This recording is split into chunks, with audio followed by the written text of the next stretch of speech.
Hello everyone, good evening সবাইকে। সবাই কেমন আছো? আর আজকে আমার বোনের হচ্ছে বার্থডে, তাই মা এত কিছু রান্না করে সাজিয়ে গুছিয়ে খেতে দিচ্ছে। আমাদের 3 বোনেরই যখন বার্থডে হয় মা ঠিক এভাবেই সাজিয়ে গুছিয়ে রান্না করে খেতে দেয়। কিন্তু একটা মিস্টেক হয়ে গেছে, বার্থডের কোনো ঠিক থাকেনি বলে আমার দিদিকে বলা হয়নি। তাই এখানে তোমরা আমার দিদিকে বা আমার বোনপোকে কাউকেই দেখতে পাচ্ছ না। আর এই কেকটা হঠাৎই দাদা নিয়ে আসে, চলো সেলিব্রেট করি।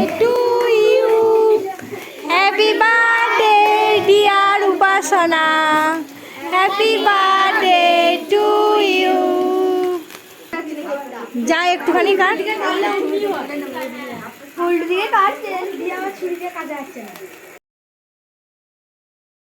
খাওয়া দাওয়ার পর গিফট খোলার পর, আর গিফটে যেহেতু ছোটদের বার্থডে তাই এত এত চকলেট পেয়েছে, চকলেট আর কুরকুরেতে ভর্তি। এটা ছিল ওর কেকের ছবি, আর আমি কিছু বার্থডের ছবি তোমাদেরকে দিয়ে দিলাম।